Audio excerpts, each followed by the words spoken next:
Hi, so I'm putting together a video for people that are pretty new to yoga, and I'm just want to try and give you some like beginning tips on yoga, and in particular, obviously every yoga teacher has a different style, so this is sort of aimed at my style of yoga. My style of yoga is it's vinyasa, which means it's a flow kind of yoga.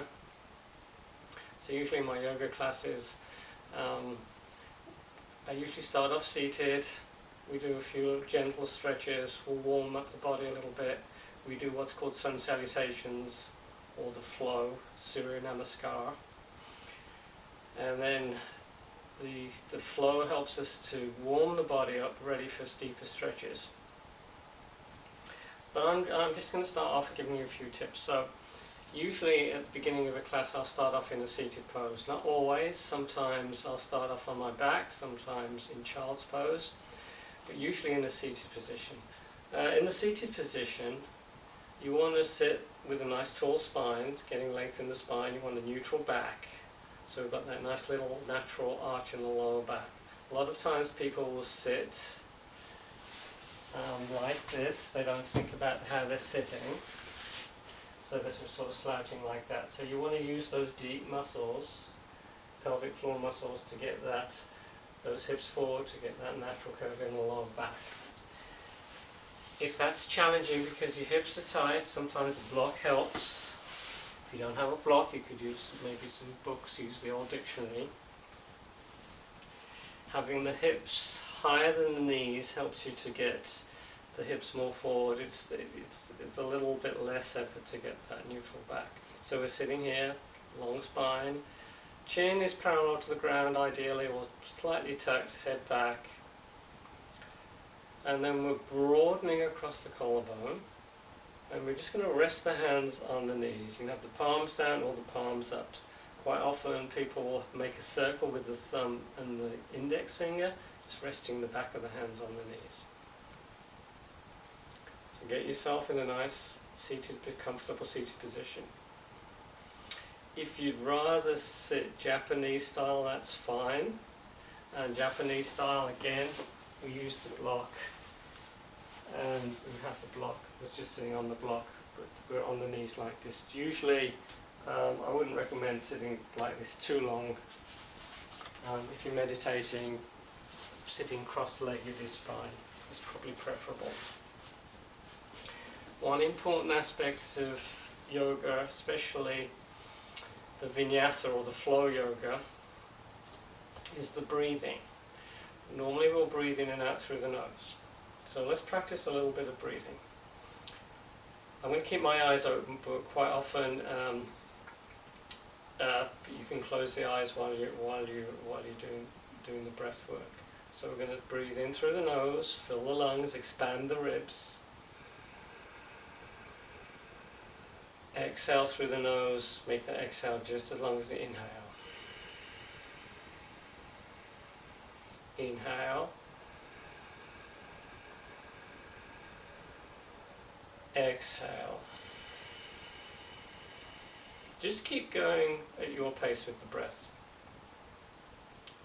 So while you're breathing, I'm just going to talk about the breathing techniques a little bit. So one particular breathing technique in the vinyasa is called ujjayi breathing. In ujjayi breathing, you're restricting the flow of air slightly through the throat as you breathe in and as you breathe out. Some people call it ocean breath. And once it was described to me is as you inhale through the nose, it's as if you're trying to make an R sound. And as you exhale, a sa sound. So you can hear your own breath. It's audible.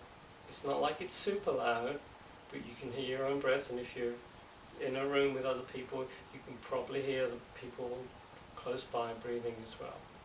Let's practice ujjayi breathing.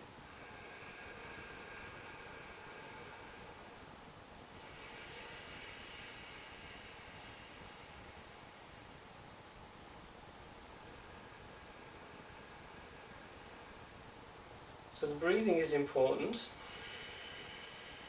obviously we've got to breathe to survive. But you know, try and think about the breathing, especially when you flow. But you know, more often than not, you're just going to go forget about the breath.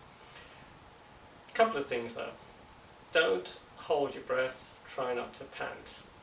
If you're doing either of those, you're probably working too hard.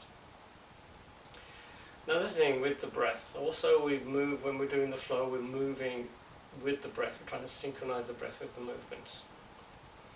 When we're holding a pose, we want to use the breath to go deeper into a pose. For instance, if we're doing a side stretch like this, I've got one hand on the floor, pushing into the floor. I'll inhale, trying to get as much length as I can, and then exhale, going into that stretch. Inhale, exhale a little deeper. And as I transition, I'll use the breath. Inhale, coming up, exhale over to the other side. Inhale, exhale. Inhale, coming back up. With the twists, now when we're doing twists, just do a very gentle twist if it's at the beginning of a yoga session. With the twist, we inhale to get tall and we exhale into the twist. Inhale, getting tall, exhale. We inhale as we come out of the twist and we exhale over to the other side. Inhale, exhale. Inhale, coming out of the twist. So we talked about sitting when you bring in the hips forward. Let's talk about the hips a little bit. Now if you come onto your hands and knees, so I've got the knees hip distance apart and the hands are shoulder width apart. Knees are under the hips, the wrists are more or less under the shoulders. This is called cat-cow. As you inhale, the belly comes down, head up. As you exhale, you round in the back, tucking the chin. Inhale, belly down, head up. We call this cow. Exhale into cat. So just think about that. Let me just talk about cat-cow a little bit. When we're going into cat like this, the hips are going back and we're rounding the back. So we call that a cat tilt. Surprise, surprise. It's a cat tilt of the hips. When we go into cow, the hips are down and we're emphasizing this arch in the lower back. And we call that, no, we don't call that a cow tilt, we call that a dog tilt. Now the dog tilt and cat tilt is important. So again, the cat tilt, hips going back, the dog tilt, hips are going forward. So when you do forward bends and backward bends, it's important as to how you're going to tilt the hips. So for instance, when you're doing a forward bend, you want to start off with a dog tilt. So I'm emphasizing that arch in the lower back. I'm trying to hinge at the hips and folding forward and bringing the hands down to the ground. If you were to do a cat tilt, if you're rounding the back and hips go back, you'd end up like this, and it puts more pressure on the back. And I can feel it, even though I've done a lot of yoga, I can still feel my back sort of is objecting to that. So always try and do a dog tilt as you fold forward. Now talk about folding forward. If you can't touch the ground when you're folding forward, you bend the knees, you relax the head. You can come up slowly like this, and usually as I come up I bring the arms up to the ceiling and then bring the arms either side into a pose. This is called mountain pose or samastiti. Backward bends. Now the backward bends, we don't want to arch the back too much, so we don't want to do a dog tilt to go into the backward bend. You'd think you would, right? But we actually want to do a cat tilt. So I'm pulling the belly in. It's almost like I'm trying to round the back. I'm engaging that core, those core muscles, mula bandha, root lock, and then we do that back bit. I'm trying to keep the arms either side of the ears. And we come back up. Just go when you do back bends, forward bend, just go as far as feels comfortable. So we talked about a little bit of the basics of the forward bend and backward bend, the dog tilt, the cat tilt. So we've done the seated pose, we've done a little bit of the breathing, we do the cat-cow just to warm the spine up.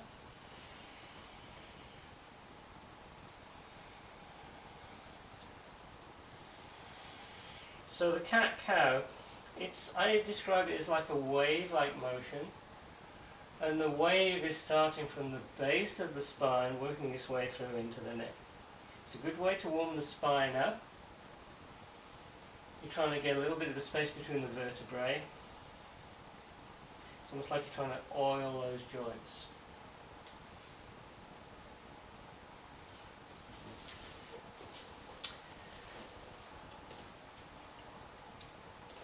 Early on in the class, another thing I like to do quite often is to stretch the neck out. So I'll sit tall with the legs crossed, or Japanese style. Let's sit with the legs crossed actually.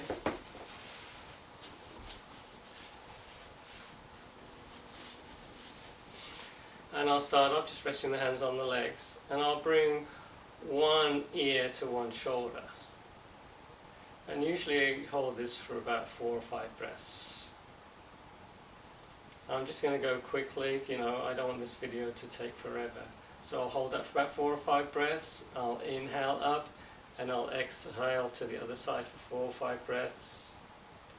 Inhale back up, and then exhale, you're tucking the chin, stretching out the back of the neck.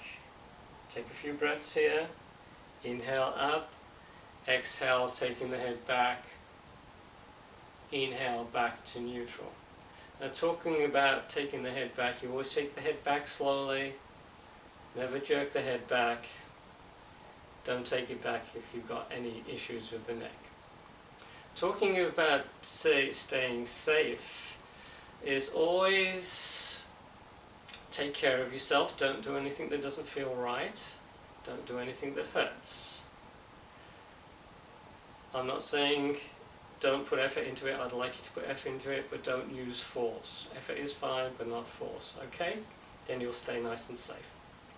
What we're trying to do, we're trying to bring balance to the body, balance to the mind. We're trying to bring balance to the body is, we want to be flexible, but we're also trying to create strength. So let's talk about a couple of poses. Let's talk about plank pose. Quite often I'll do plank poses. So in plank pose,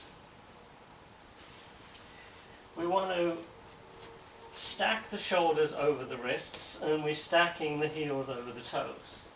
We try not to sink between the shoulder blades. So we're pushing the hands into the ground, we're lifting the shoulders up towards the ceiling.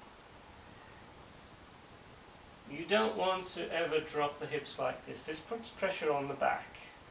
You don't want the hips up like this. This makes it a little bit too easy. So we're trying to get a nice neutral back. We're working the core, we're breathing. If this becomes tiring, if it's a challenge, it's okay to bring the knees down, just take a little breather. Side planks. We bring one hand to center, we stack the feet, and then we stack the arms. If you're not used to this, this is a bit of a challenge. I'm pushing that lower hand into the ground, other arm up towards the ceiling. If this is a challenge for you, you can take that top foot in front of you like this, or you can bring the bottom knee down to the ground like this. If it hurts the wrist, you could come into a forearm plank. So we'd be on the forearm like this, with that foot in front of you or the bottom knee down. And we always do, like, if you're doing side plank on one side, you would do side plank on the other side. So you're in the side plank, you're stacking the feet, arm comes up, foot down or knee down. So if this is easy, this is a piece of cake, you can bring that top leg up. Make it a little bit more challenge. You can hold it for longer. Do whatever feels good. Plank poses are strengthening. Back bends. Well, there's lots of seated back bends. This is for this video is aimed at beginners, so I'm going to show you a fairly easy one, which I like. Is we start off, we sit on the heels, we bring the hands so the fingers are lined up with the toes. I start off with the chin tucked, elbows slightly bent, and I'm opening the chest and bringing the hips up and the shoulders back, and breathe.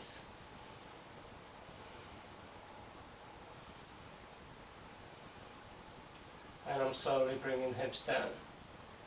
And then quite often after a back bend, I'll transition into child's pose.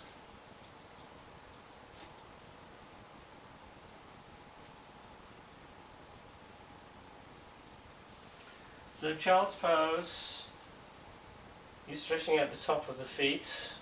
Hopefully that's not too intense. If it is, I guess you could put a little washcloth underneath the feet. And we're trying to keep the heels, the sit bones on the heels, and we're trying to keep the head on the ground. If you can't get the head on the ground, you can stack, make fists, put the forehead on the fist, or you can put the forehead on a block, like this.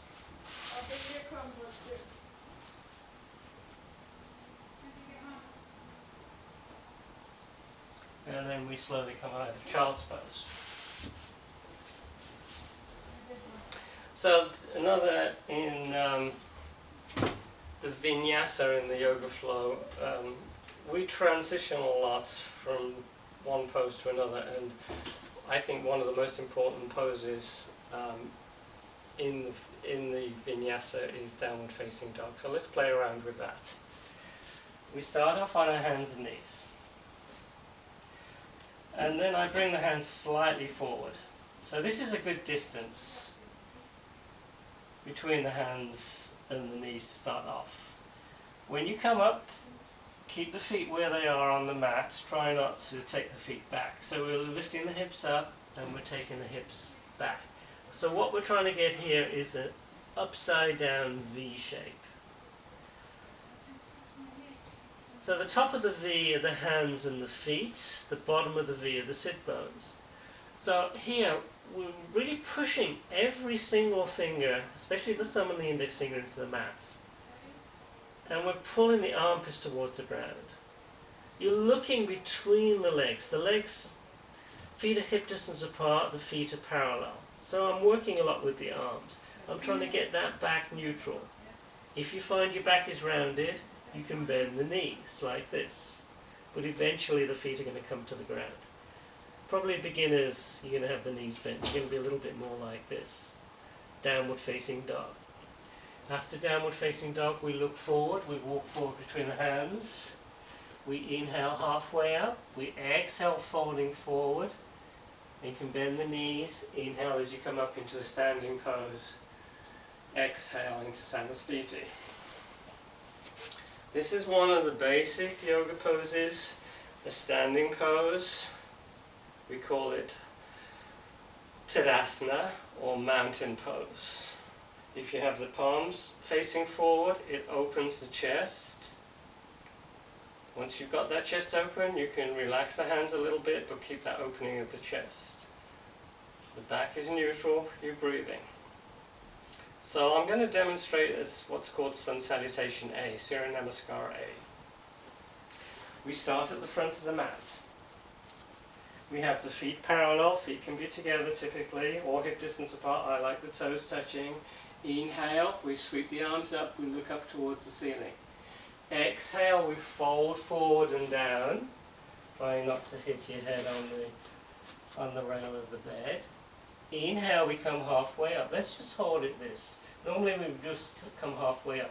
So a lot of people, they come halfway up like this. You want to get the back neutral, so you can come up like this, or you can bend the knees with the hands on the ground.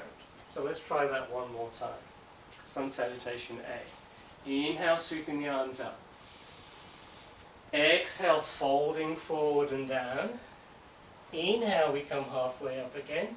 Exhale, we walk into plank. We've already done plank pose once. After plank, we bring the knees down. And we bring the chin chest forward and down, and we inhaling into cobra. And we exhale, downward facing dog. After downward facing dog, we look forward, we walk forward between the hands. We inhale halfway up, we exhale folding forward. and we inhale all the way up again, and we exhale into Samastiti, Tadasana, mountain pose. Lots of names for the same thing. So that's basically the most simple sun salutation, Surya Namaskar A. Let's talk about a little bit of the details. So what I find a lot of the time is people have a challenge. After down dog, they'll bring the knees down and then they'll come down to the ground and the elbows go out like that, which is not what we want. If your elbows go out, it puts pressure on the shoulders. Another thing is what happens is they'll come into something that's not really a yoga pose at all. This is Cobra. So the hips are down, the elbows are bent. I'm actually grabbing the mat with my hands, I'm pulling the mat towards me, I'm trying to open that chest. This is Cobra. There's another pose similar called Upward Facing Dog. Upward Facing Dog, the hips are off the ground, the arms are straight. But I'm still trying to open the chest. The knees can be off the ground or on the ground, but the hips are off the ground. What happens with some people is they have the hips down, and then they try and straighten the arms. Look at my shoulders. Not very good, is it? This is called wreck your shoulders pose. Don't do that. Either do Cobra or Upward Facing Dog. To stop the elbows going out, if you think about it, if you have your hands like that, if the hands are in, elbows go out. You turn the hands out, elbows stay in. So turn the hands out slightly. By the way, in Downward Facing Dog, space between the hands, index finger or middle finger facing forward. Downward Facing Dog, watch. We bring the knees down. Now instead of just dropping, I'm bringing the whole body forward, more forward than down, and then inhaling into Cobra. Then I tuck my toes, exhale back into Downward Facing Dog. Then I look forward, I walk forward between the hands, inhale halfway up, exhale folding forward, inhale coming all the way up, exhale Samastiti. So let's talk about a couple of poses that are pretty common in yoga. One is Warrior One. Warrior One is the front knees bent, the knees always over the ankle, never forward. If it's forward like this, it puts too much pressure on the knee. So try and keep that knee over the ankle. Back leg is straight. We bring the arms up like this. You're breathing. That back leg is working. This is Warrior One. So typically you do Warrior One on both sides. Warrior Two, similar, but what you might have noticed is I readjust the book, so the foot. So the feet in Warrior Two, this is Warrior Two, the feet make a 90-degree angle. The front foot is facing the front of the mat. The back foot is parallel to the back of the mat. So my hips are facing towards the camera, but I'm looking over that front knee. And if you go deeper, you want to still make sure that knee is over the ankle. What happens a lot in Warrior Two is if you don't activate that leg, is the knee comes out like that. This is not so good for that front knee. Usually the heels are in line. So if you draw a straight line from the front heel to the back heel, you know that line's going to intersect those heels. And that knee, you can just glance, make sure that knee is lined up with the center of the foot. Also, this is yoga, we're not surfing. Quite often I'll find people are surfing, a little bit like this. They come into this surfing position, so we're not in Santa Cruz, we're just in Sunnyvale doing a little yoga class. Warrior Two, Virabhadrasana 2 is the Sanskrit name. Reverse warrior, we flip that front hand, that arm comes up, the other hand slides down the back leg. This is reverse warrior. The legs stay in the same position as they would in Warrior 2. Okay,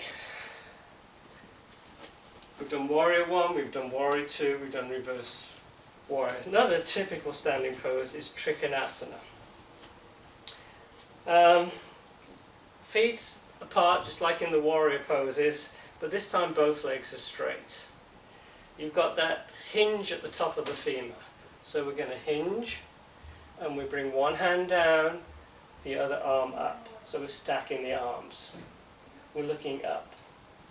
So what happens a lot when people do this is they come into it, and they'll take a look at other people, they'll see other people going down, and they get into this weird alignment. What I want you to do is reach, bring that hand down, wherever it lands, that's where it stays. Don't reach down any further or it will throw out the alignment. Another thing what people do is they drop the head like that. You want to try and keep everything lined up, and you're looking up to that top hand. Another thing what they do, which you want to avoid, is the hands. They'll try too hard. You want lines of energy through the arms, but try not to do this with the hand. Try and keep that hand nicely lined up with the arm. Trikonasana, triangle pose. So you're reaching forward. I could reach a little bit more, but the door's in the way. I'm bringing that hand down, other arm comes up, lines of energy through the arms. The legs are working, you're working the quads, you're lifting up the insteps, you're breathing. And then we come out of the pose. So let's just put some of those poses together. Actually, let's do one more standing pose. I do this quite often. This is called extended side angle pose.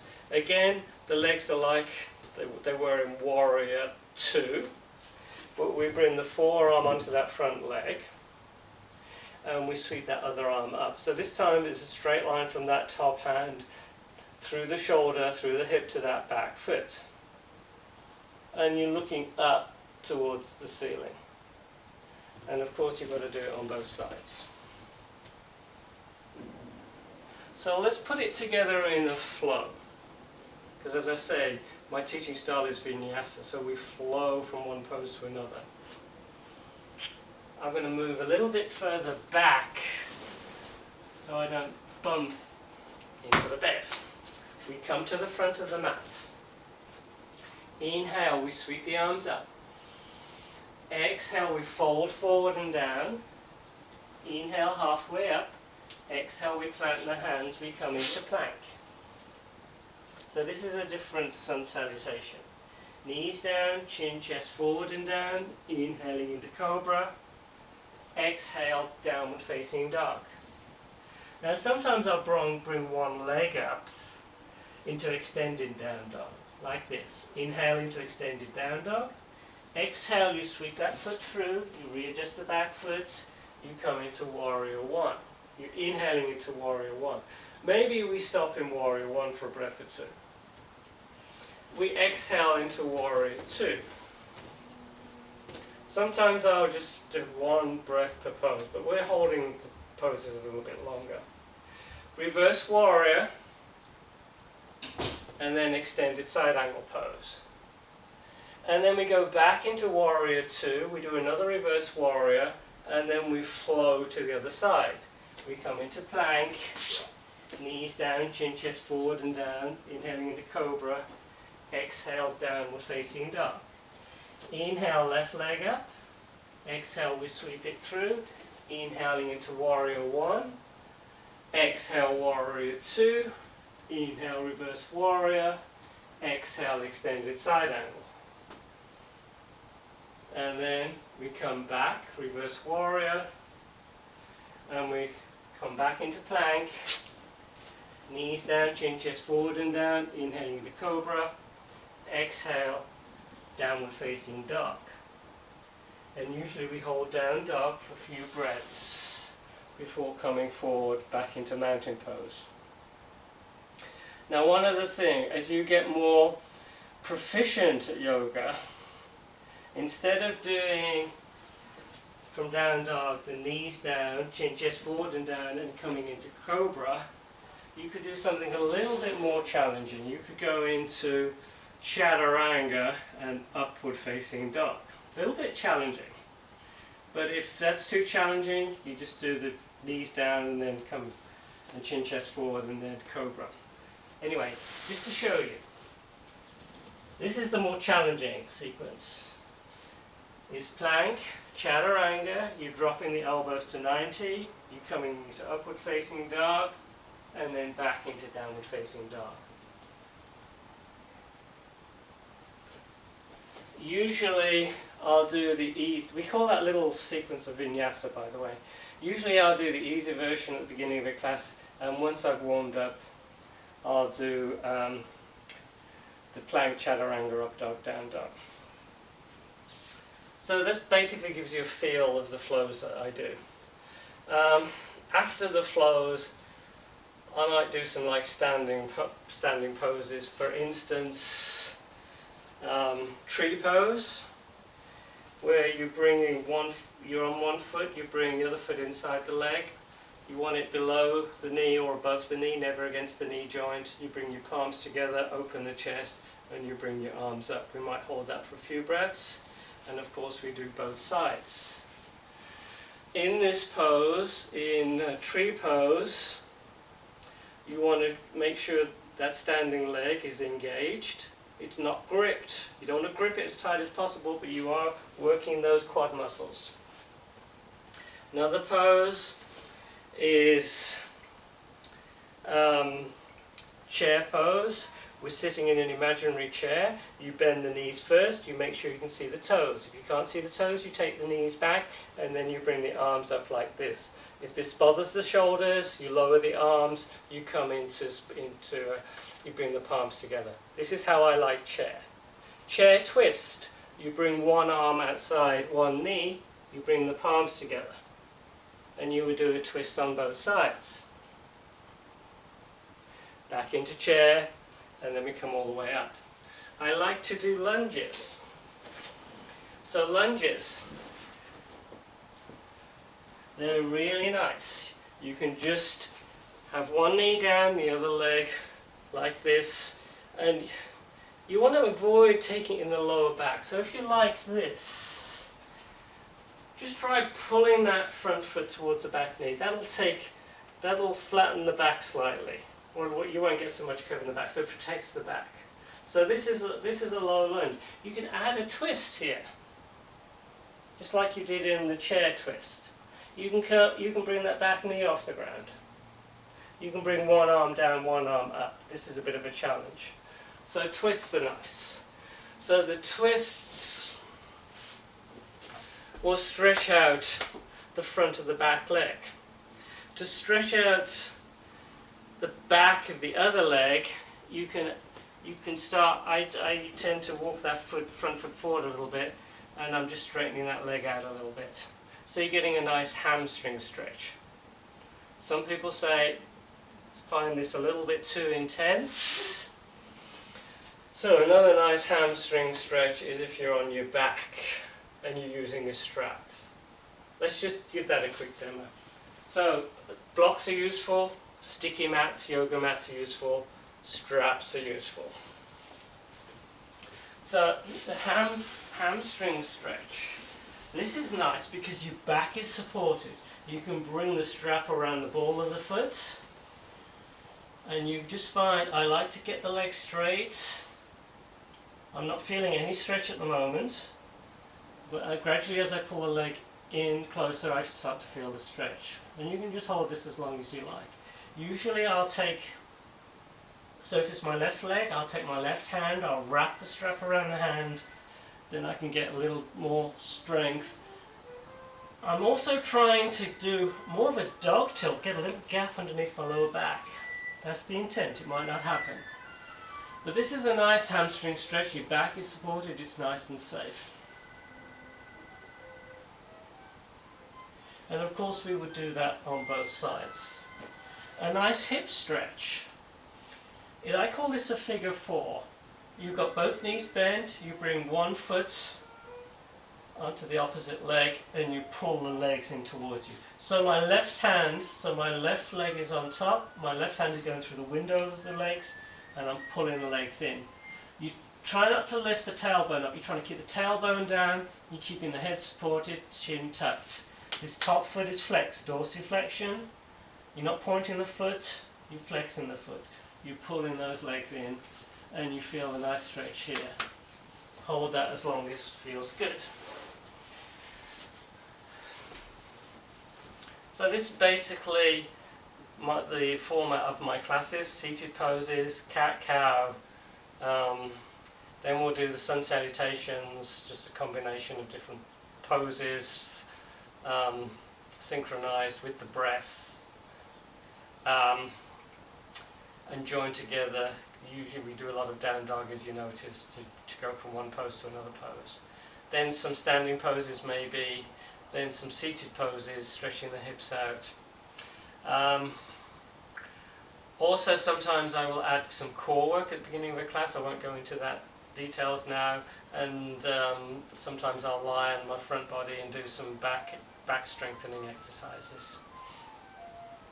Hip openers, so the reclined pigeon, as I called it, this one is a nice hip opener, also call it figure 4. Another one is pigeon. Pigeon, just be careful with your knee and your groin.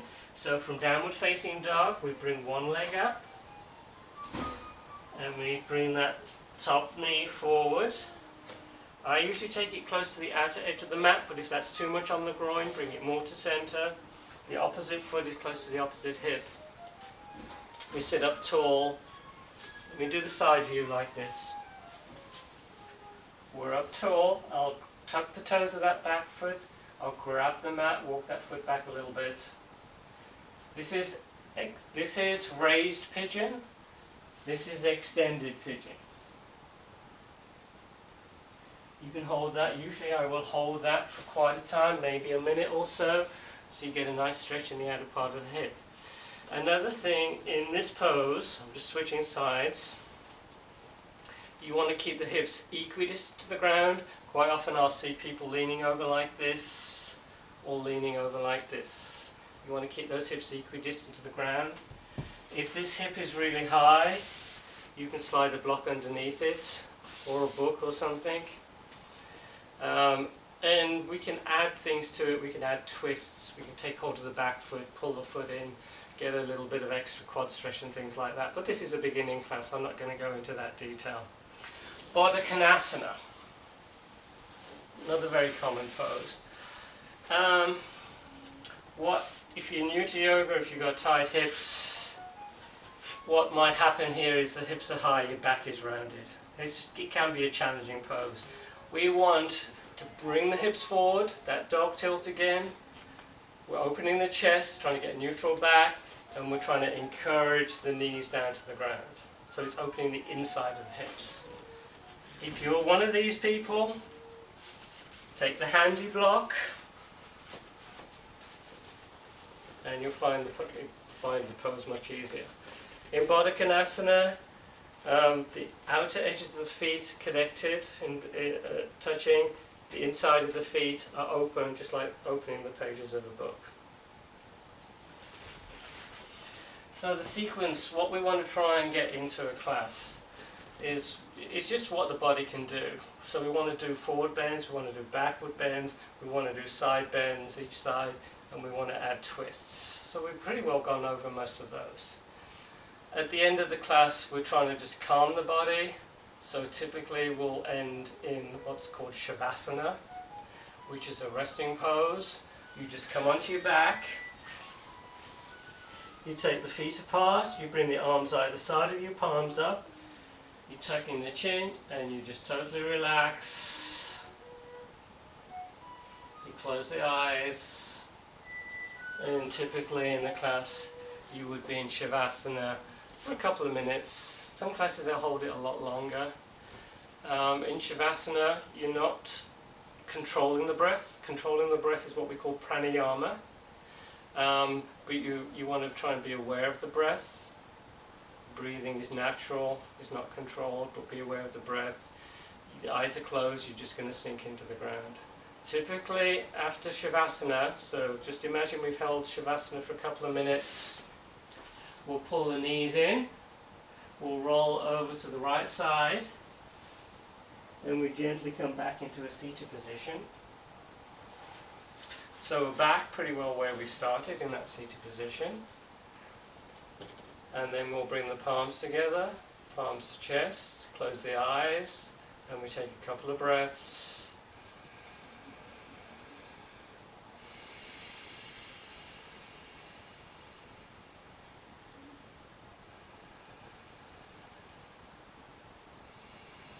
We bring the hand to the forehead and we bow as we say Namaste. And we come up. And that's it. So that's hopefully introduced some of the basics and given you some sort of idea of what my classes are like. My regular classes, you know, they're typically about an hour long. They vary. Sometimes I throw in some more challenging poses.